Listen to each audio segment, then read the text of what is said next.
for today is Rachel Chrastil. Rachel is Associate Professor of History at Xavier University. She received her PhD from Yale University, and among her many publications is a brand new book, congratulations, The Siege of Strasbourg, published by Harvard University Press, just in these last couple months, I think. And in 2010, she published Organizing for War, France, 1870 to 1914. Thank you.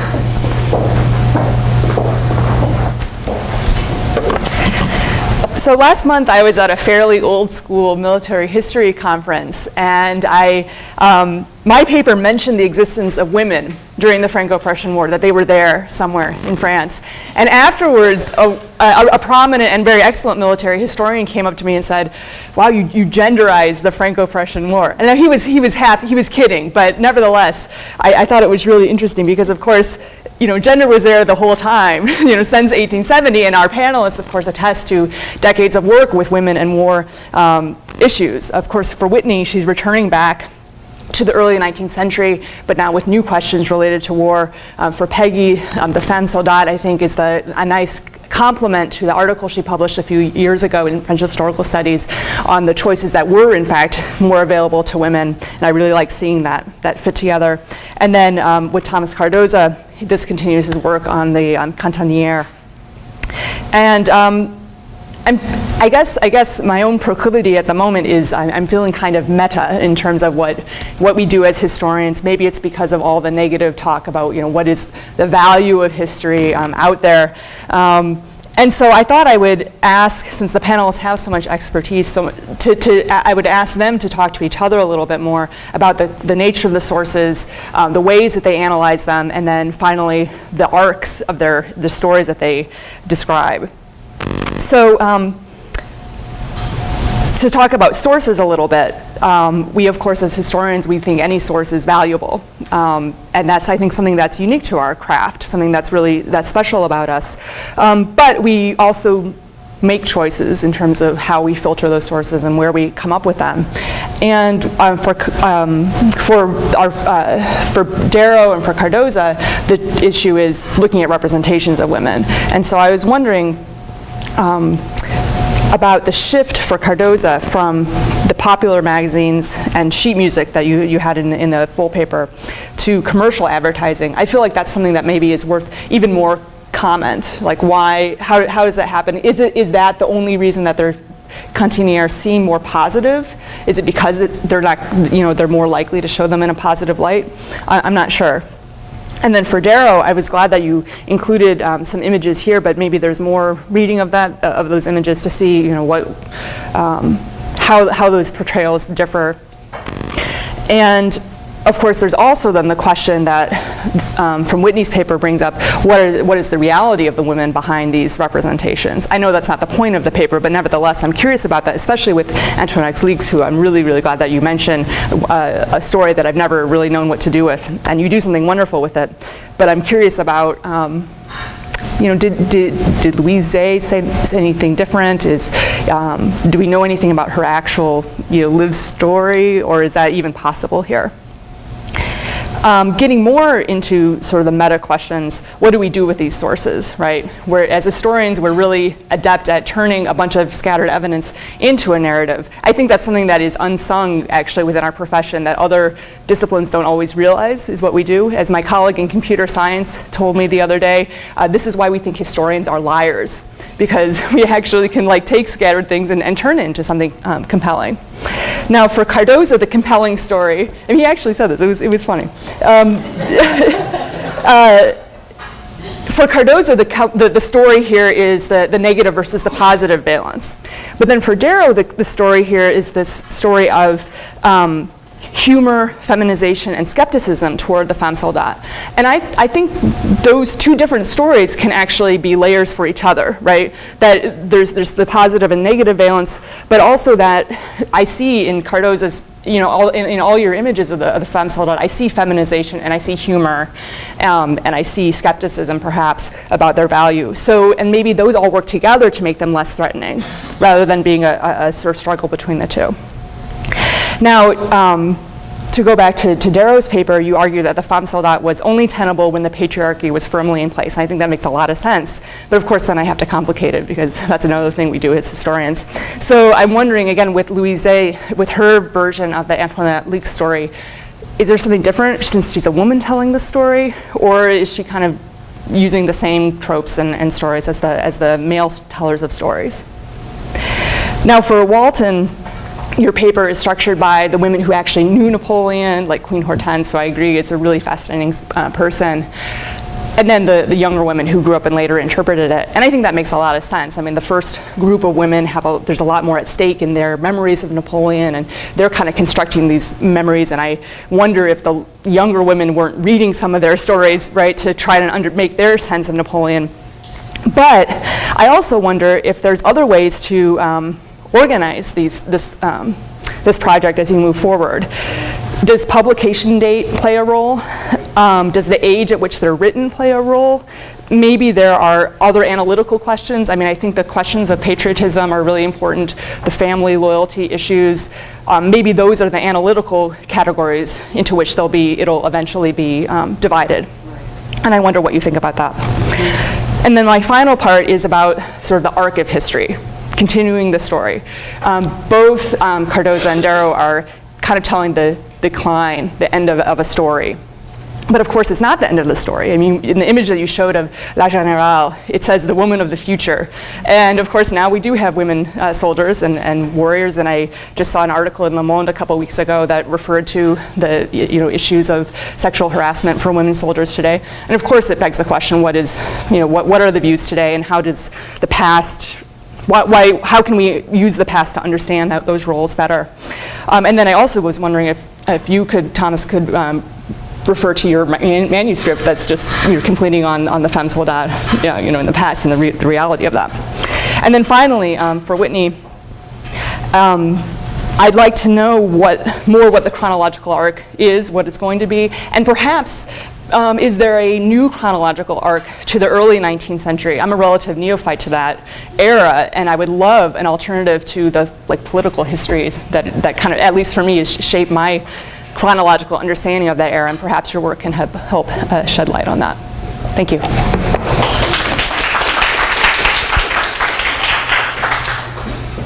Well, thanks to the presenters who kept to their time limits quite well. We have about 20 minutes for questions. Would you like to sit up here so that you can see?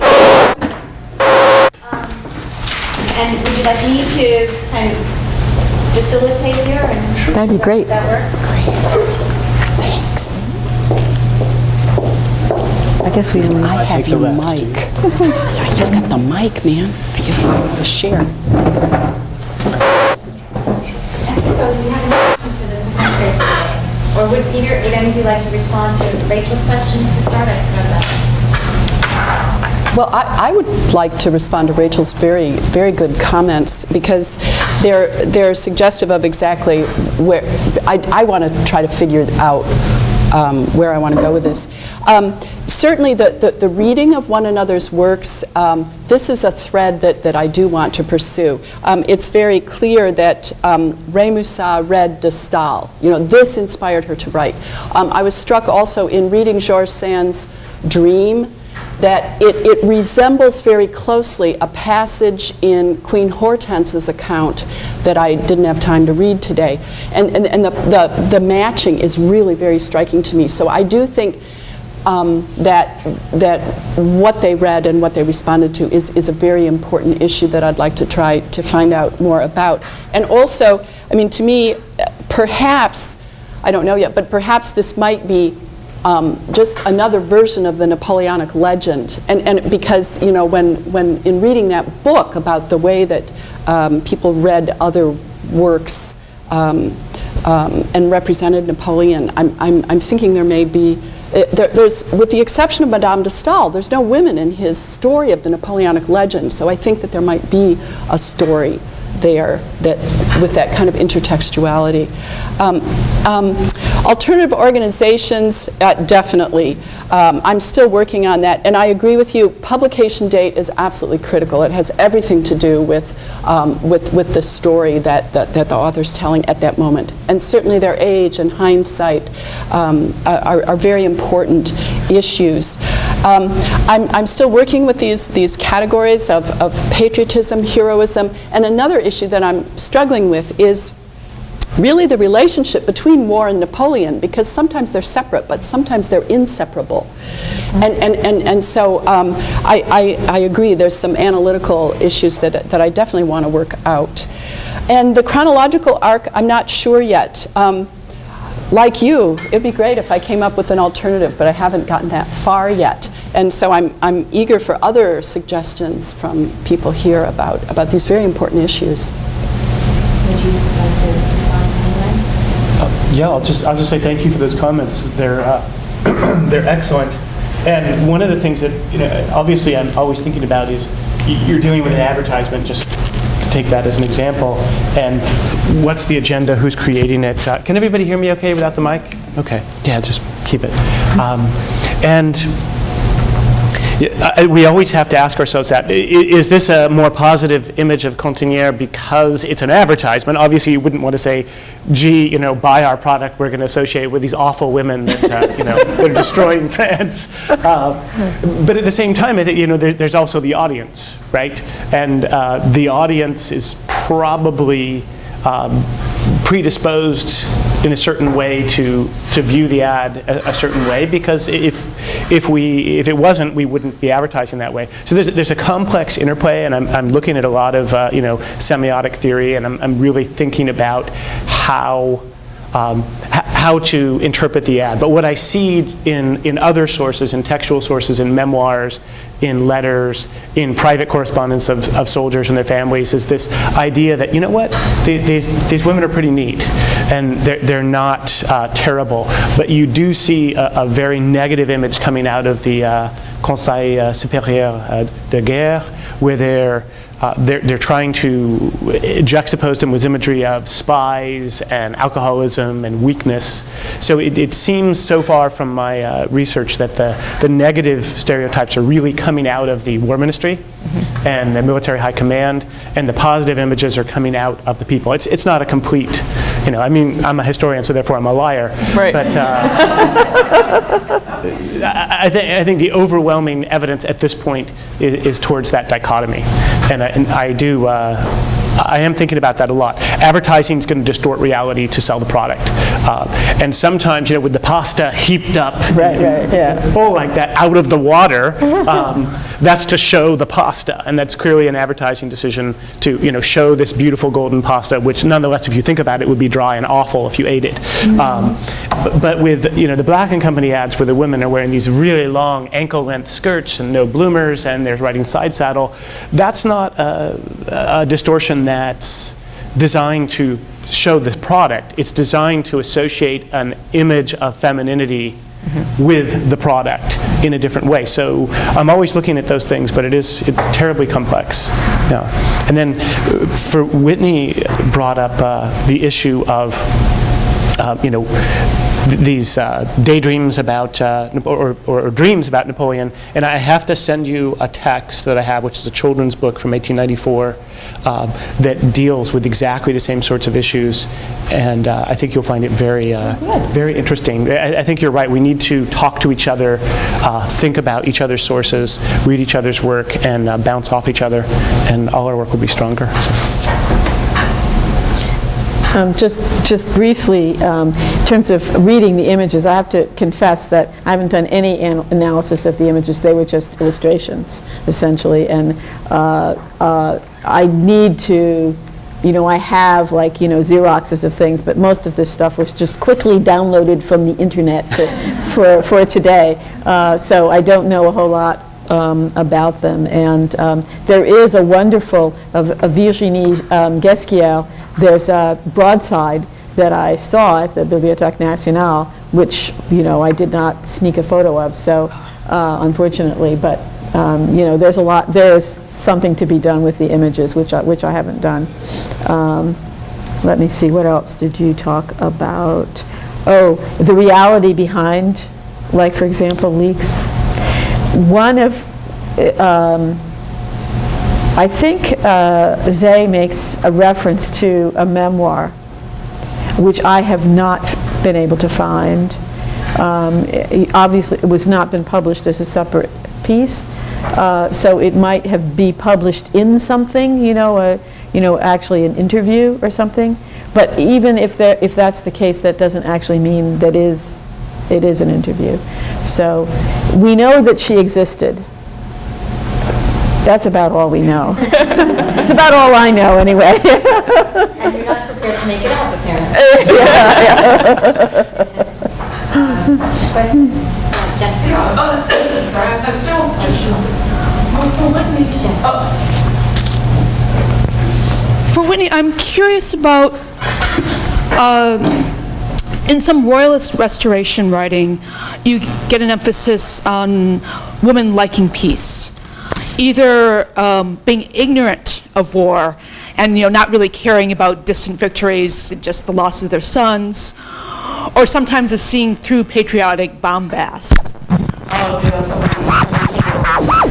rhetorical speech and description and knowing that this is simply patriotic rhetoric with no real content to it. And so I'm curious, in the text you're looking at so far, if you've seen any attempt to kind of either play on that or counter that and sort of depict people as actually aware of what was happening? A woman that you're looking at to... Yes.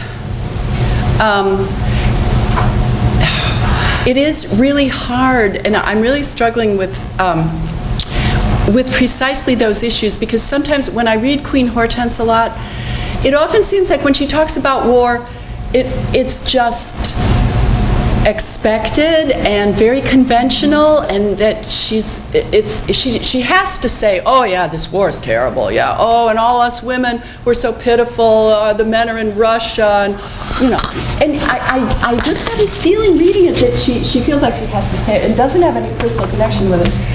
But that's why I think that with in 1814 and 1815, she's much more personally affected by the whole situation and by invasion and loss.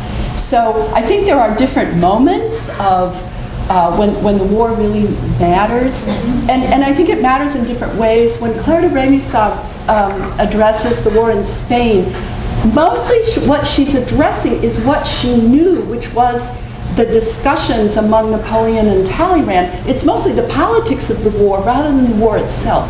And to tell you the truth, I expected to find more more sorrow and more,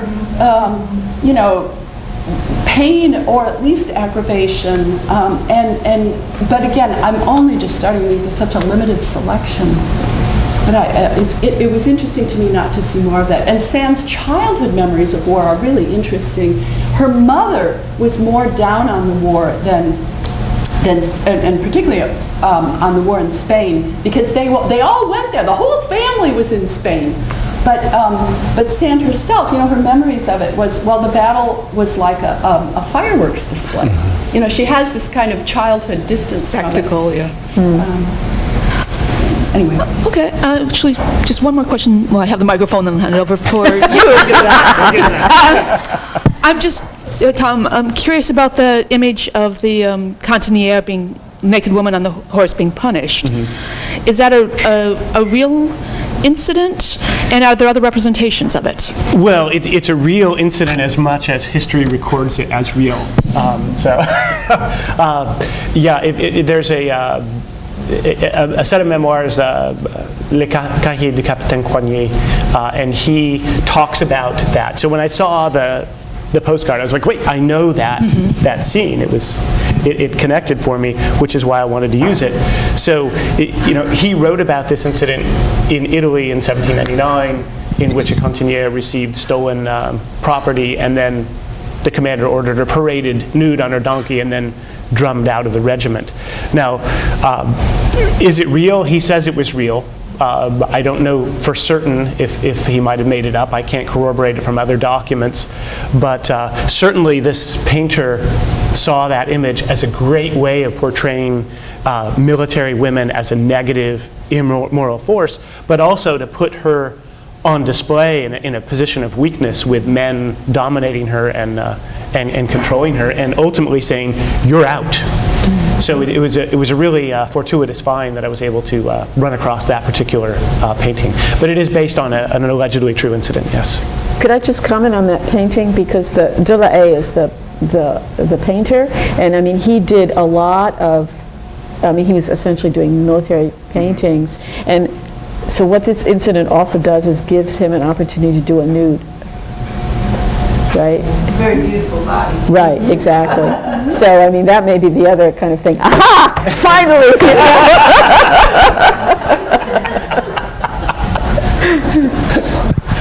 Oh, dear.